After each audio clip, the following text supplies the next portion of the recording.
sheria na mikataba ya kimataifa na linahatarisha haki za binadamu na utawala wa sheria. Kituo cha Sheria na Haki za Binadamu LHRC kimepokea kwa masikitiko makubwa na wasiwasi tamko lililotolewa tarehe 26 Juni mwaka 2026 na Waziri wa Mambo ya Ndani ya Nchi Mheshimiwa Patrobas Katambi bungeni lililopiga marufuku mikutano ya hadhara ya vyama vya siasa kwa tuhuma za uwepo wa viashiria vya uvunjifu wa amani. Katika tamko lake, waziri hakufanya rejea wala nukuu ya kifungu chochote cha katiba wala sheria kinachompa mamlaka ya kutoa zuio la jumla la mikutano ya hadhara. Badala yake, tamko hilo limejengwa katika kauli za jumla zisizoonesha msingi wa kisheria. Ni muhimu kukumbusha kwamba kwa mujibu wa ibara ya 3 ya Katiba ya Jamhuri ya Muungano wa Tanzania mwaka 1977, Tanzania ni nchi ya kidemokrasia inayofuata mfumo wa vyama vingi vya siasa, mfumo ambao msingi wake mkuu ni uhuru wa wananchi kushiriki katika shughuli za siasa bila hofu wala vikwazo visivyo halali kisheria. Ikumbuke kwamba haki za msingi za binadamu haziwezi kusimamishwa au kuwekewa zuio kwa matakwa ya mtu yoyote au mamlaka yoyote, isipokuwa tu katika mazingira maalum ya hali ya hatari yanayotangazwa rasmi na Rais wa Jamhuri ya Muungano wa Tanzania kwenye Katiba ibara ya 32. Hivyo, hatua ya waziri ya kusitisha mikutano ya hadhara ya vyama vya siasa bila kuwepo na tangazo la hali ya hatari ni kinyume cha katiba na ni nje ya mipaka ya mamlaka yake kisheria.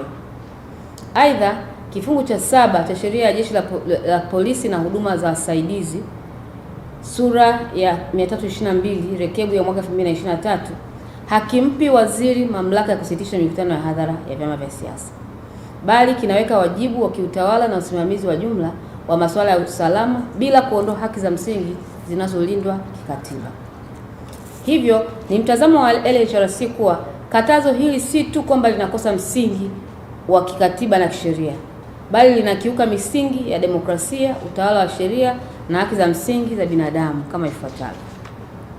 Tutazidadavua kidogo sheria hizi zinazomkataza au zinazomzuia waziri kutoa tamko kama alilolitoa. Ya kwanza ni mikutano ya hadhara kwa vyama vya siasa ni haki ya kikatiba kisheria. Ibara ya 20 ibara ndogo ya kwanza ya Katiba ya Jamhuri ya Muungano wa Tanzania inalinda haki ya mtu kukusanyika kwa amani, kujumuika na kushiriki shughuli halali za kijamii na kisiasa. Kifungu cha 22 cha sheria ya vyama vya siasa pia sura namba 258 rekebu ya mwaka 2023 pamoja na vifungu vya 43 na 46 vya sheria ya Jeshi la Polisi na wasaidizi na polisi wasaidizi sura 322 vinaweka utaratibu wa usimamizi wa mikutano hiyo, lakini havimpi waziri mamlaka ya kupiga marufuku kwa ujumla wake. Hivyo, hatua hiyo ni matumizi mabaya ya mamlaka na ni kinyume cha msingi wa utawala wa sheria. Hiyo ni ya kwanza. Ya pili, ukiukwaji na wajibu wa Tanzania chini ya sheria za kikanda na kimataifa. Kwa mujibu wa ibara ya 21 na 22 ya mkataba wa kimataifa wa haki za kisiasa na kiraia wa mwaka 1966 ICCPR, haki ya kukusanyika kwa amani na uhuru wa kujumuika vinatambuliwa kama haki za msingi ambazo haziwezi kuondolewa kiholela.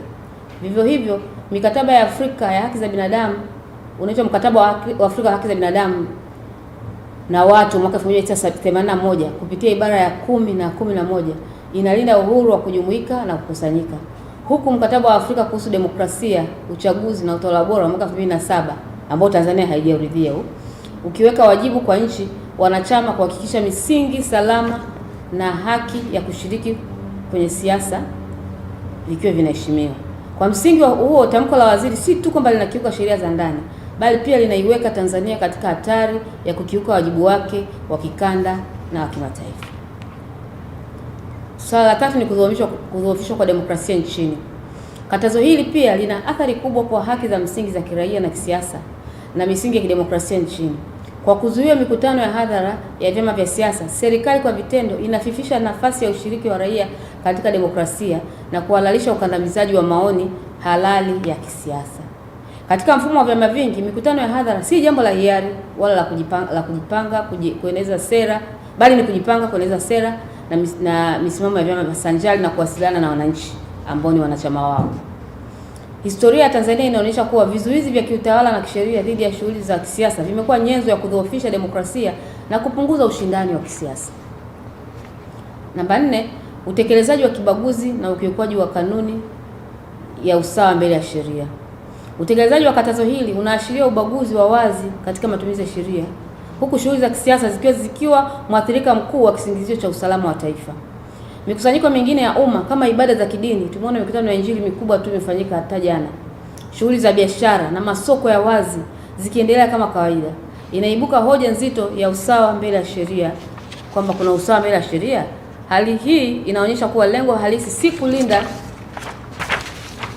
kulinda usalama wa taifa, bali kudhibiti na kunyamazisha sauti za kisiasa zinazokosoa mamlaka. Katika shauri la Onesmo Ole Nguruma dhidi ya mwanasheria mkuu wa serikali, rufaa namba 134 ya mwaka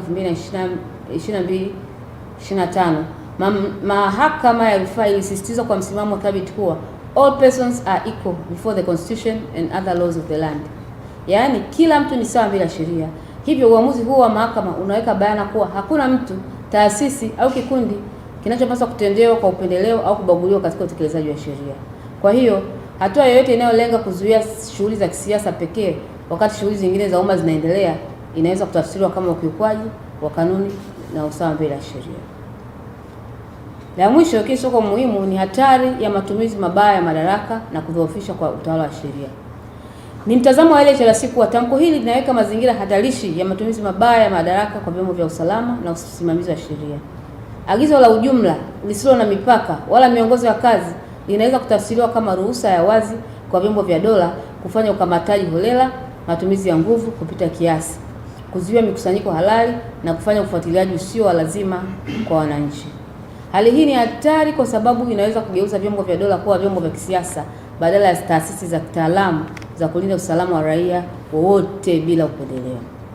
Vile vile, kwa kutoa maelekezo ya moja kwa moja ya kisiasa kwa jeshi la polisi, kuna minya uhuru au kuna nyima uhuru wa kitaasisi wa jeshi hilo kwa kuwa na nafasi ya kufanya tathmini ya kitaalamu ya hali ya usalama kwa kuzingatia mazingira ya kila tukio. Jeshi la polisi si idara iliyo chini ya Wizara ya Mambo ya Ndani ya nchi, bali ni taasisi huru iliyoanzishwa kwa mujibu wa katiba kama ilivyoainishwa katika ibara ya 147. Hivyo inapaswa kufanya uamuzi kwa kuzingatia sheria, kanuni na miongozo mbalimbali na taarifa za kiintelijensia, si kwa maelekezo ya kisiasa. Kutokana na uhuru huo, kunaweka msingi wa matumizi ya dola kama silaha ya siasa, jambo ambalo ni tishio sana kwa utawala wa sheria na utawala bora. Wito sasa wa LHRC baada ya uchambuzi wetu ni kwamba kwa msingi huo LHRC haiungi mkono katazo hilo la mikutano. Tunalipinga kabisa, kwani ni kinyume cha katiba, sheria za nchi na mikataba ya kimataifa ya haki za binadamu. Wito wetu, kama ambavyo taasisi zingine zimetoa pia wito wa kuikataa tamko hili, ni kwamba tunatoa wito kwa Waziri wa Mambo ya Ndani Mheshimiwa Patrobas Katambi kuliondoa mara moja tamko hilo, kwani linakiuka katiba ya nchi, sheria, mikataba ya kikanda na kimataifa ya haki za binadamu na linahatarisha ulinzi wa haki za binadamu na utawala wa sheria nchini. La pili, vyombo vya usalama hususan jeshi la polisi kutekeleza wajibu wake kwa kuzingatia sheria, weledi na misingi ya haki za binadamu bila kufuata maelekezo yoyote ya kisiasa yasiyokuwa na msingi wa kisheria. Na tatu, LHRC inaendelea kufuatilia kwa ukaribu mwenendo wa haki za binadamu nchini pamoja na madhara yanayoweza kutokana na katazo hili. LHRC haitasita kuchukua hatua stahiki za kisheria ikiwemo kufungua mashauri mahakamani dhidi ya wahusika endapo katazo hili halitafutwa. Sawa, asante. Basi nitaanza na swali la kwanza, tutajibu, lakini pia kama mkurugenzi atakuwa na jambo la kuongezea ataongezea pia hapo. Swali la kwanza lilikuwa linahusiana na namna ambavyo jeshi la polisi limeweza kupokea maelekezo kutoka kwa Mheshimiwa Waziri. Je, hawafahamu kama ni kinyume cha katiba? Kwa nchi yetu ya Tanzania, na hii imekuwa ni kama wanasema ni trend, kwamba tunayo tabia ya kuheshimu zaidi maelekezo ya viongozi wa kisiasa kuliko sheria za ndani ya nchi, hasa katiba ya nchi. Kwa utaratibu wa kisheria na kikatiba, kwa nchi yoyote ile ambayo inaheshimu utaratibu wa kikatiba, katiba ndiyo inayopaswa kuongoza kila kitu. Na ukisoma ibara ya 8 ya katiba inazungumzia mamlaka ya serikali kutoka kwa watu. Watu ndio wanaiamini serikali, wanaipatia ni kama vile wanakasimu, lakini hawamalizi mamlaka yao kwa serikali kwa ajili ya serikali kuongoza. Ni kama mkataba ambao mnapeana baina ya watu pamoja na serikali.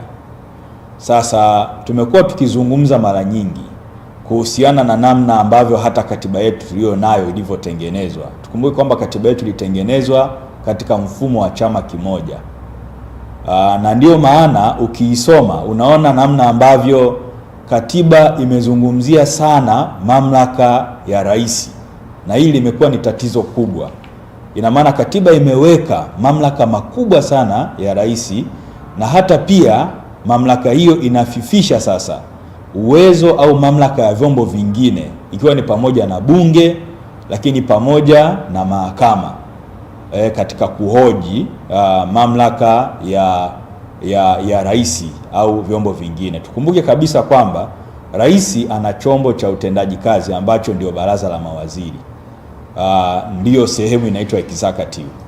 Sasa kwa sababu rais ana mamlaka makubwa, hivyo hata wawakilishi wake wa serikali kwa maana ya mawaziri wamekuwa wakitumia mamlaka hiyo ya kuonesha kwamba nao wakisema kitu inaonekana ni maelekezo, kwa sababu wanateuliwa na rais. Na kwa sababu hiyo hata vyombo ambavyo vimekuwa vinatambulika kama huru kikatiba kina kisheria kama jeshi la polisi, kwa sababu ya mamlaka hizo kubwa na ule mtazamo wa kisiasa katika katiba ambao ndio sheria mama, vimekuwa na vyenyewe vikielekea katika mlengo wa kisiasa zaidi badala ya kusimamia sheria, katiba na ueledi wa utendaji wa kazi. Hivyo sio kwamba hawaelewi katiba wala hawaelewi sheria, lakini ni changamoto kubwa ya mfumo wetu wa kikatiba na sheria ambao umekuwepo wa kukanyaga katiba ya nchi na sheria ambazo zinakuwepo, na hiyo inapelekea kukanyaga hata kwenda kinyume kabisa na misingi ya utawala bora na haki za binadamu katika sheria za kikanda na kimataifa, ambazo katiba ndiyo inachukua pia yale maelekezo kutoka katika sheria hizo za kimataifa, na ambapo tunafahamu tamko la haki za binadamu la 1948 ndilo ambalo linapelekea heshima naona ya haki za binadamu, lakini na utawala bora ambao kimsingi tumeweka kwenye katiba na sheria zetu za nchi. Kwa hiyo tuna tatizo kubwa la kikatiba kwa ufupi ndani ya nchi hii. Naweza nikasema hivyo kwa swali lako hilo la kwanza. Lakini swali la pili linahusiana na namna hatua gani sasa zaidi ambazo kimsingi nadhani umegusia pia utekelezaji. Sasa nadhani hiyo swali jibu limeelezea pia tena utekelezaji, kwamba wameendelea kujielekeza sasa hawa wakuu wa mamlaka hizi za kipolisi wameendelea kujielekeza kwenye zile kauli za kisiasa, na hata ukisoma hizi barua zinaelezea kuhusiana na namna ambavyo wanasema pale. Hizi barua ambazo zimetoka tumeona zinasambaa za kukataza mikutano na mikusanyiko. Barua zinasema kwa tamko la serikali, unaona, kwa maelekezo ya serikali, unaona. Sasa maelekezo ya jeshi la polisi yanapaswa yazingatie katiba na sheria na sio maelekezo ya serikali. Maelekezo ya serikali sasa kwa sheria ipi na kwa katiba ipi? Na tumeona tamko limesema hapa la kwetu hili kwamba wakati Mheshimiwa Waziri wa mambo ya ndani ya nchi akizungumza hakunukuu ni kipengele gani katika katiba wala katika sheria inamuongoza yeye kuweka ile katazo, ambalo hata basi hivyo vyombo husika vingesema kwamba kutokana na kipengele hichi ambacho kinatupatia sisi mamlaka, basi tunasema hivi. kwa sababu hakuna kipengele kinachowapatia mamlaka jeshi la polisi kukataa mikutano. Ndio maana unaona zile barua hazijasema kwa kipengele gani, zinasema tu kwa tamko la serikali ambalo na lenyewe liko kinyume cha katiba na sheria kama ambavyo tumeelezea. Sasa ni hatua gani kwenye tamko hili tumeelezea hatua ambazo tunaweza tukazichukua. So Kituo cha Sheria na Haki za Binadamu kimekuwa kikichukua hatua mbalimbali za kufungua mashauri mahakamani. Lakini ni muhimu kusema kwamba kauli za namna hii ziko kinyume na katiba na ziko kinyume na sheria. Ndio maana ni muhimu kufahamisha umma, lakini pia na kutoa wito kwa serikali. Sasa kuna taratibu nyingine ambazo tunaweza tukazichukua za kisheria kuhakikisha kwamba tunarudi katika kuzingatia sheria na utawala bora na kuzingatia katiba, na hizi zinatokana na pia na nini, na umuhimu sasa wa kuona namna gani ambavyo mahakama itatoa tafsiri na kusema kwamba kauli za namna hii, je, zina msingi wowote wa kisheria, na je wakisema viongozi namna hii bila kusema sheria yote ambayo inawapatia mamlaka, je, ni sahihi kikatiba na kisheria? Kwa hiyo mahakama imekuwa ikitoa tafsiri za namna hiyo na kukataa makatazo ya namna hii, na sio mara ya kwanza kwa Kituo cha Sheria na Haki za Binadamu kwenda mahakamani kuhoji kauli za namna hii. Kituo cha Sheria na Haki za Binadamu kilishawahi kwenda mahakamani.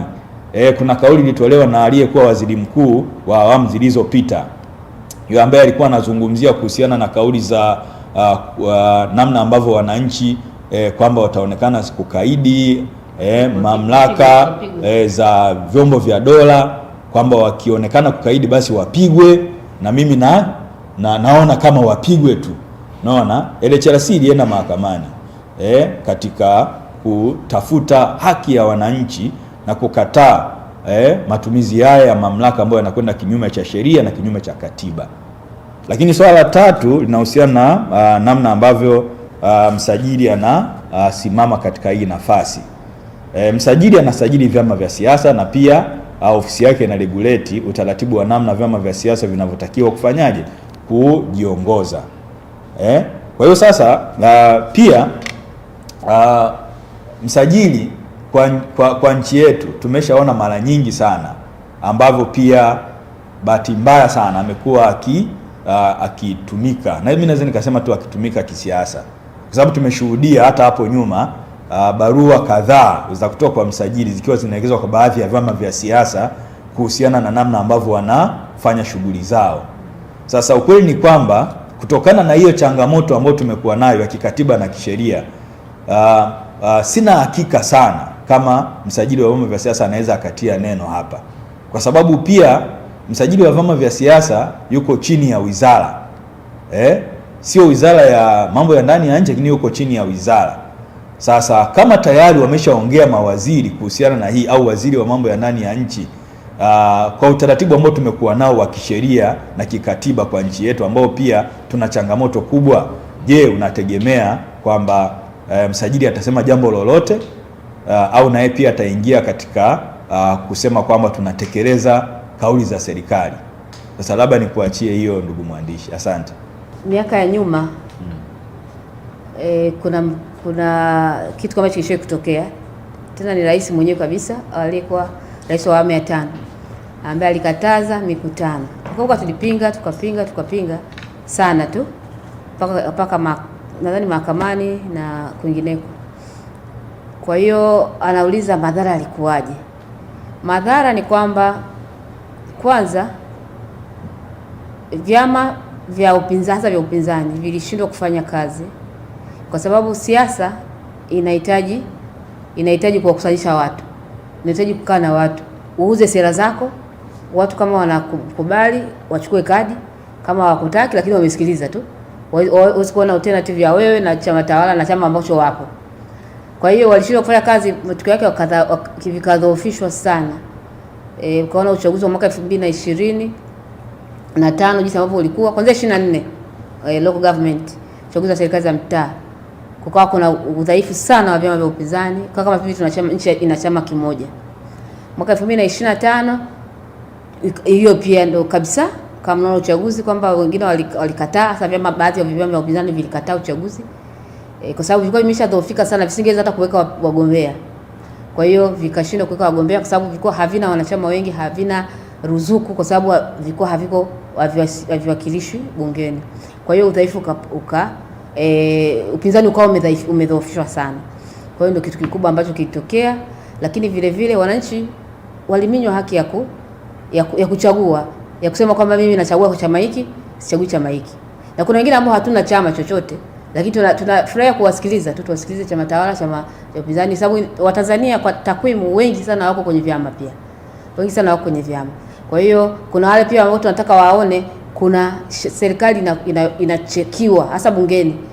Serikali kuna mtu ambaye anaikosoa baadhi ya vitu. Kwa kama ikiwa kama serikali moja au chama kimoja kiko kule bungeni, maana yake hakuna sauti mbadala. Hakuna mtu ambaye anasema hapa mmekosea, hapa fanyeni hivi, hapa fanyeni hivi, kwa sababu chama ni chocho kimoja. Kwa hiyo kulikuwa kuna changamoto wananchi kutojadili, kutowakilishwa vizuri kwa njia ya maoni mbadala. Pia ilikuwa ni kitu kikubwa ambacho kitokea. Kwa madhara yalikuwa ni mengi, na mpaka yaliyotokea Oktoba 29 ni madhara haya, kwa sababu asira zinaendelea kujengeka. Matokeo yake watu wanaweza kuenda mtaani wakaharibu mali. Hatuungi kabisa mkono kuharibu mali, lakini hayo ni matokeo ambayo tumeyasababisha kutokana na kuwaminya baadhi ya watu wasiweze kuongea, wasiweze kufanya siasa kwa halali.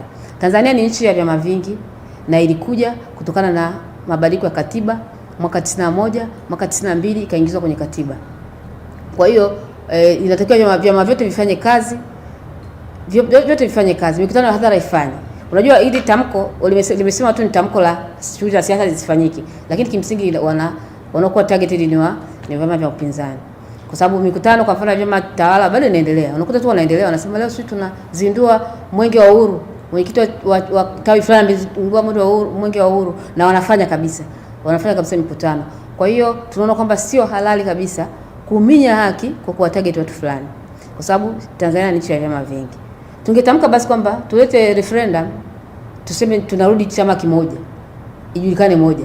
Kwa hiyo kama vyama vingi, basi vyama vyote vipewe haki sawa, na hiyo ni haki ya kisiasa na kiraia. Sio kuomba ruhusa kwamba naomba nitaandamane. Alafu hii tumesema mara nyingi sana, lakini mara nyingi mamlaka zinatumia vibaya kuona kama vile wanaomba ruhusa, lakini sio ruhusa, ni kutoa taarifa. Na kutoa taarifa nia na madhumuni ni kwamba kama kuna misafara fulani inapita, polisi wa traffic wawepo barabarani kwenye ule uwanja kuweka usalama. Yaani unatoa taarifa na ni reasonable time ili waweze kuandaa vikosi vyao, kuweka pale maaskari, kwa sababu kama kuna watu watahitaji huduma ya kwanza, hapa kuna mtu kakanyagwa, polisi yuko pale, kama kuna mtu ataibiwa au na nini, kama kuna mtu ataita fujo, mtu mwingine anaweza kaita tu fujo kwenye mkutano, basi polisi wamchukue wampeleke kwenye kituo. Kwa hiyo ni kutoa taarifa ili waweze kujiandaa. Wakishajiandaa basi waweze kutuhudumia, lakini sio kwamba tunaomba ruhusa. Asante.